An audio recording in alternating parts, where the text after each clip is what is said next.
أعوذ بالله من الشيطان الرجيم. بسم الله الرحمن الرحيم. ألف لام را، تلك آيات الكتاب المبين. إنا أنزلناه قرآنا عربيا لعلكم تعقلون. نحن نقص عليك أحسن القصص بما أوحينا إليك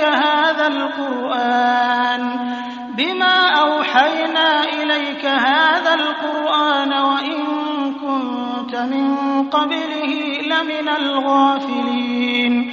إذ قال يوسف لأبيه يا أبت إني رأيت 11 كوكبا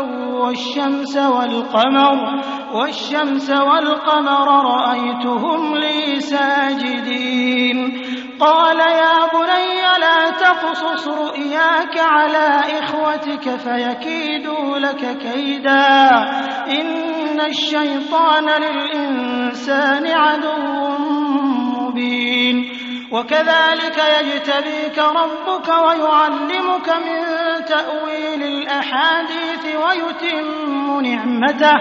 ويتم نعمته عليك وعلى آل يعقوب كما أتمها على أبويك من قبل إبراهيم وإسحاق، إن ربك عليم حكيم.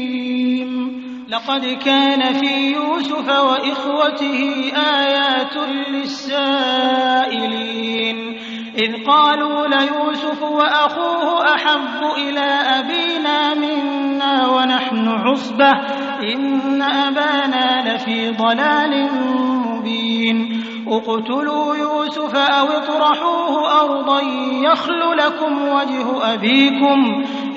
لكم وجه أبيكم وتكونوا من بعده قوما صالحين.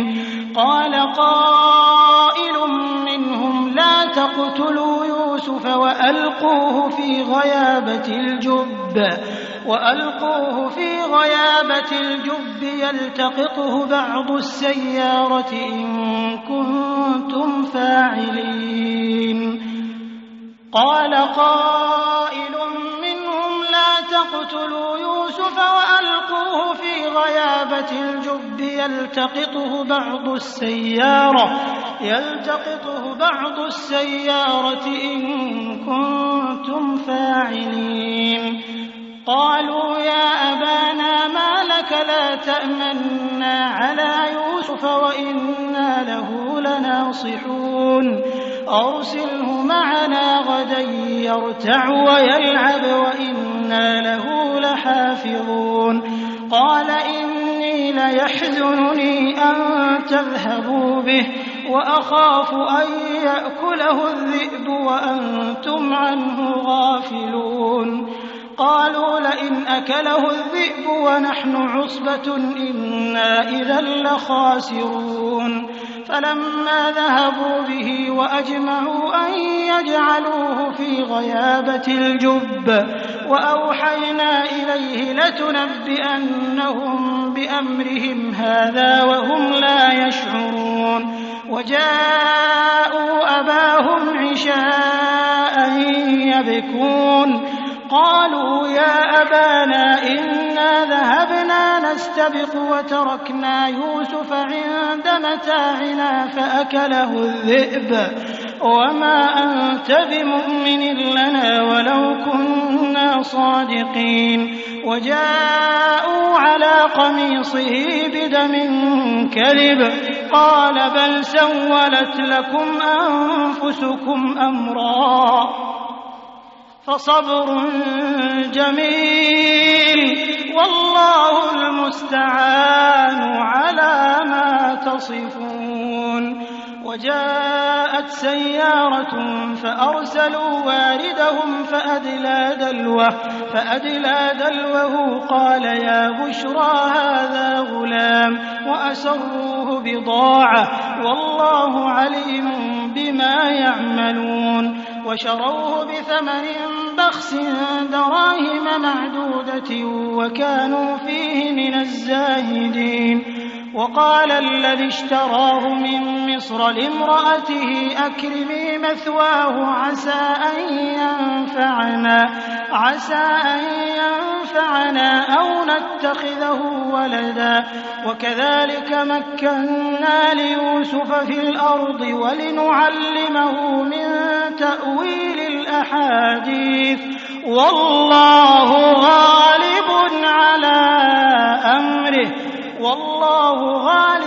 على أمره ولكن أكثر الناس لا يعلمون ولما بلغ أشده آتيناه حكما وعلما وكذلك نجزي المحسنين وراودته التي هو في بيتها عن نفسه وغلقت الأبواب وقالت هيت لك قال معاذ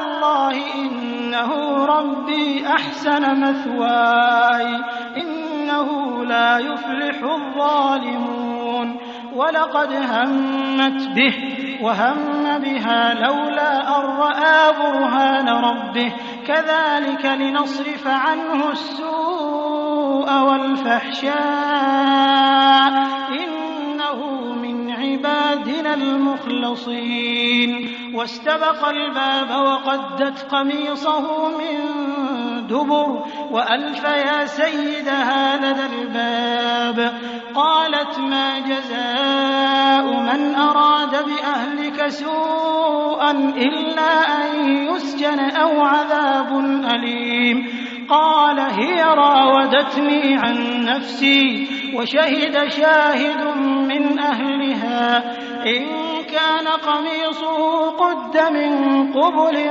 فصدقت وهو من الكاذبين وإن كان قميصه قد من دبر فكذبت وهو من الصادقين فلما رأى قميصه قد من دبر قال إنه من كيدكن إن كيدكن عظيم يوسف أعرض عن هذا واستغفري لذنبك إنك كنت من الخاطئين وقال نسوة في المدينة امرأة العزيز تراود فتاها عن نفسه قد شغفها حبا إنا لنراها في ضلال مبين فلما سمعت بمكرهن أرسلت إليهن وأعتدت لهن متكئا وآتت كل واحدة منهن سكينا وقالت اخرج عليهن فلما رأينه أكبرنه وقطعن أيديهن وقلن حاش لله ما هذا بشرا إن هذا إلا ملك كريم قالت فذلكن الذي لمتنني فيه ولقد راودته عن نفسه فاستعصم ولئن لم يفعل ما آمره ليسجنن وليكون من الصاغرين قال رب السجن أحب إلي مما يدعونني إليه وإلا تصرف عني كيدهن أصب إليهن وأكن من الجاهلين فاستجاب له ربه فصرف عنه كيدهن إنه هو السميع العليم ثم بدا لهم من بعد ما رأوا الآيات ليسجننه حتى حين ودخل معه السجن فتيان قال أحدهما إني أراني أعصر خمرا وقال الآخر إني أراني أحمل فوق رأسي خبزا تأكل الطير منه نبئنا بتأويله إنا نراك من المحسنين قال لا يأتيكما طعام ترزقانه إلا نبأتكما بتأويله قبل أن يأتيكما ذلكما مما علمني ربي إن إني تركت ملة قوم لا يؤمنون بالله وهم بالآخرة هم كافرون واتبعت ملة آبائي إبراهيم وإسحاق ويعقوب ما كان لنا أن نشرك بالله من شيء ذلك من فضل الله علينا وعلى الناس ولكن أكثر الناس لا يشكرون يا صاحبي السجن أأرباب متفرقون خير أم الله الواحد القهار ما تعبدون من دونه إلا أسماء سميتموها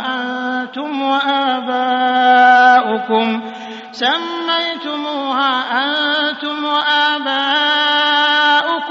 ما أنزل الله بها من سلطان إن الحكم إلا لله أمر ألا تعبدوا إلا إياه ذلك الدين القيم ولكن أكثر الناس لا يعلمون يا صاحبي السجن أما أحدكما فيسقي ربه خمرا وأما الآخر فيصلب فتأكل الطير من رأسه قضي الأمر الذي فيه تستفتيان وقال للذي ظن أنه ناج منهما اذكرني عند ربك فأنساه الشيطان ذكر ربه فلبث في السجن بضع سنين وقال الملك إني أرى 7 بقرات سمان يأكلهن 7 عجاف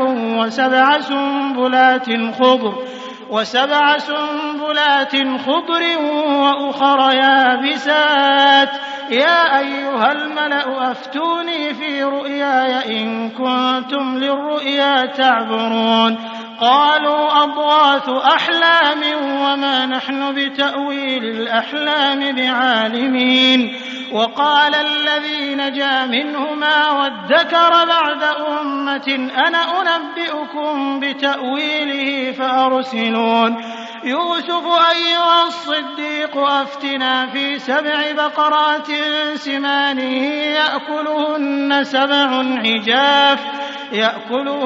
7 عجاف و7 سنبلات خضر وأخر يابسات لعلي أرجع إلى الناس لعلهم يعلمون قال تزرعون 7 سنين دأبا فما حصدتم فذروه في سنبله إلا قليلا مما تأكلون ثم يأتي من بعد ذلك 7 شداد يأكلن ما قدمتم لهن إلا قليلا مما تحصنون ثم يأتي من بعد ذلك عام فيه يغاث الناس وفيه يعصرون وقال الملك ائتوني به فلما جاءه الرسول قال ارجع إلى ربك فاسأله ما بال النسوة اللاتي قطعن أيديهن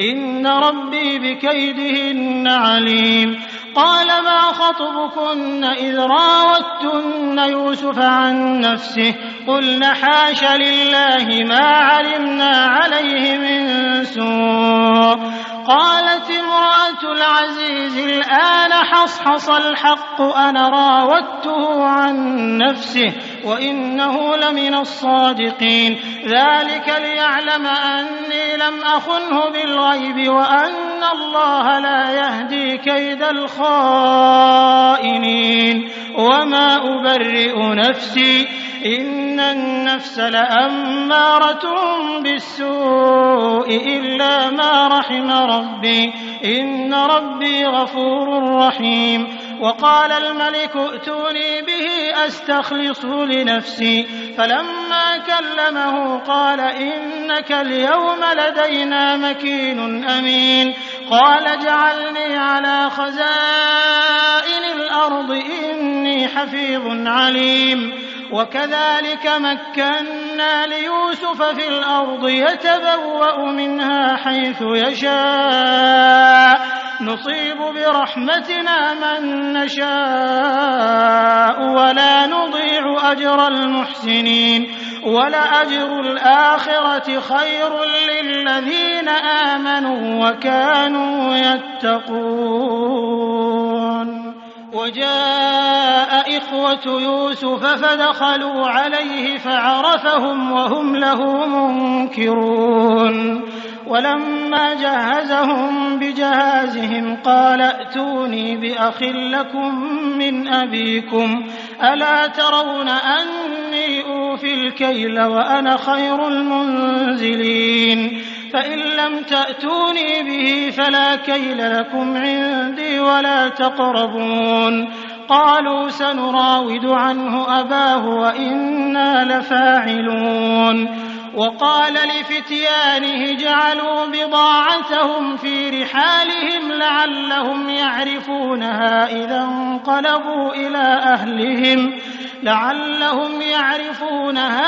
انقلبوا إلى أهلهم لعلهم يرجعون.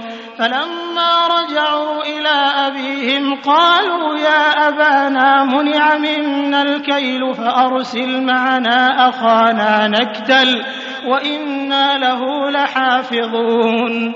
قال هل آمنكم عليه إلا كما أمنتكم على أخيه من قبل فالله خير حافظا وهو أرحم الراحمين. ولما فتحوا متاعهم وجدوا بضاعتهم ردت إليهم قالوا يا أبانا ما نبغي هذه بضاعتنا ردت إلينا ونمير أهلنا ونحفظ أخانا ونزداد كيل بعير ذلك كيل يسير. قال لن أرسله معكم حتى تؤتون موثقا من الله لتأتونني به إلا أن يحاط بكم. فلما آتوه موثقهم قال الله على ما نقول وكيل. وقال يا بني لا تدخلوا من باب واحد وادخلوا من أبواب متفرقة وما أغني عنكم من الله من شيء إن الحكم إلا لله عليه توكلت وعليه فليتوكل المتوكلون. ولما دخلوا من حيث أمرهم أبوهم ما كان يغني عنهم من الله من شيء إلا حاجة في نفس يعقوب قضاها وإنه لذو علم لما علمناه ولكن أكثر الناس لا يعلمون. ولما دخلوا على يوسف آوى إليه أخاه قال إني أنا أخوك فلا تبتئس بما كانوا يعملون. فلما جهزهم بجهازهم جعل السقاية في رحل أخيه ثم أذن مؤذن أيتها العير إنكم لسارقون. قالوا وأقبلوا عليهم ماذا تفقدون؟ قالوا نفقد صواع الملك ولمن جاء به حمل بعير وأنا به زعيم. قالوا تالله لقد علمتم ما جئنا لنفسد في الأرض وما كنا سارقين. قالوا فما جزاؤه إن كنتم كاذبين؟ قالوا جزاؤه من وجد في رحله فهو جزاؤه كذلك نجزي الظالمين. فبدأ بأوعيتهم قبل وعاء أخيه ثم استخرجها من وعاء أخيه كذلك كدنا ليوسف ما كان ليأخذ أخاه في دين الملك إلا أن يشاء الله نرفع درجات من نشاء وفوق كل ذي علم عليم. قالوا إن يسرق فقد سرق أخ له من قبل فأسرها يوسف في نفسه ولم يبدها لهم قال أنتم شر مكانا والله أعلم بما تصفون. قالوا يا أيها العزيز إن له أبا شيخا كبيرا فخذ أحدنا مكانه إنا نراك من المحسنين. قال معاذ الله أن نأخذ إلا من وجدنا متاعنا عنده إنا إذا لظالمون.